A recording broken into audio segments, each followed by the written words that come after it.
రెండుసార్లు party ticket ఇచ్చి parliament సభ్యుడిగా ఢిల్లీకి పంపించిన చంద్రబాబుపై కేసినేని నాని విమర్శలు చేయడం సరికాదన్నారు మాజీ మంత్రి నెట్టెం రఘురాం.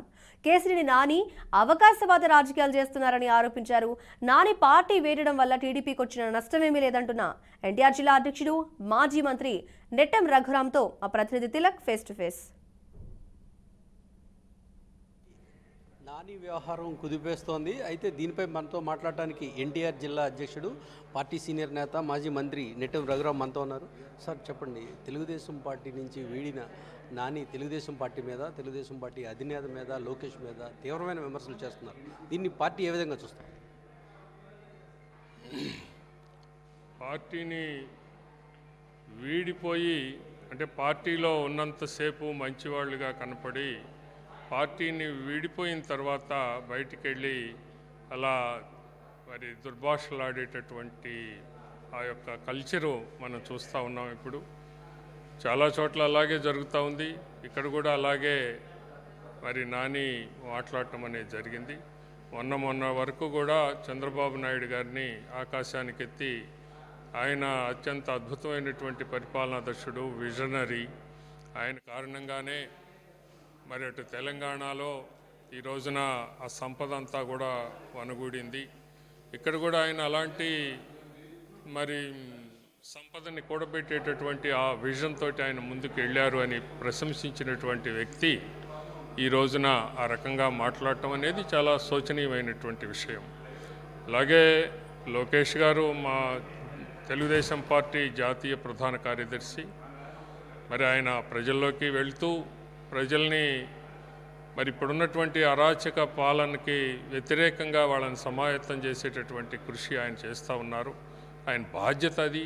ఆ బాధ్యతని మనం గుర్తించకుండా అవహేళన చేస్తూ తాను ఏదైతే ఎంపీగా ఉండి దానిలో పాల్గొని పార్టీ పట్ల బాధ్యతని నిర్వర్తించాల్సినటువంటి వ్యక్తి నిర్వర్తించకుండా ఈ రోజున పార్టీని వీడిపోయి అలా మాట్లాడటం అనేది ప్రజలందరూ కూడా గమనిస్తారు. అంటే ఆయన చెప్పేది, నన్ను వ్యక్తిగతంగా విమర్శించిన కొంతమంది ఇన్ఛార్జీలను కనీసం చంద్రబాబు కానీ పార్టీ కానీ వారిని పిలిపించి మాట్లాడలేదు, వారిని హెచ్చరిక చేయలేదు అని చెప్పేసి నాని ఆరోపిస్తున్నారు. ఎవరిని నిందించారు, ఎవరి మీద యాక్షన్ ఎలా తీసుకోవాలి అనేటటువంటిది ఇక్కడ ఉన్నటువంటి విషయం. ఈయన ముందు వాళ్ళని తిట్టాడా, వాళ్ళు ఈయన్ని తిట్టారా, దాన్ని పార్టీ ఏ రకంగా మరి దాన్ని తీసుకొని పరిష్కారం చేయాలి. మరి ఒకవేళ అలాంటిదే ఉన్నట్లయితే పార్టీకి, హైకమాండ్కి ఆ రకమైనటువంటి కంప్లైంట్ ఇచ్చుకోవాల్సినటువంటి అవసరం ఉంది.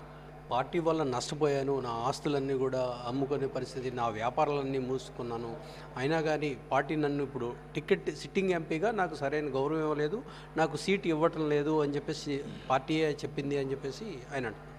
2 దఫాలుగా వారి సేవల్ని గుర్తించి 2 దఫాలుగా టికెట్ ఇవ్వటం అనేది జరిగింది. 10 సంవత్సరాల పాటు భారతదేశ అత్యున్నత మరి నిర్ణాయక సభ ఏదైతే ఉందో సభలో ఆయన సభ్యుడు. అంత గొప్ప అవకాశాన్ని తెలుగుదేశం పార్టీ ఆయనకి కల్పించింది. ఇంకా ఈ రోజున నేను పార్టీకి ఏదో చేశాను అంటే చేసిన దానికే కల్పించటం అనేది జరిగింది. ఇంకా నేను కోల్పోయాను అని అంటే దానికి ఎవరు కూడా సమాధానం చెప్పలేరు. ఫైనల్గా చెప్పండి, ఆయన నాతో పాటు పార్టీ నుంచి చాలామంది బయటకు వస్తారు అని చెప్పేసి ఆయన చెప్తున్నారు. నిజంగా ఆ పార్టీలో ఆ పరిస్థితి ఉందా? అలాంటి పరిస్థితి లేదు. ఈ పార్టీకే అందరికీ తెలుసు. ఎవరు కూడా ఆయనకు ఉన్నటువంటి సహచరులు, అనుచరులు ఎవరు కూడా ఆయనతో వెళ్తున్నటువంటి మరి దాఖలా కనపడటం లేదు.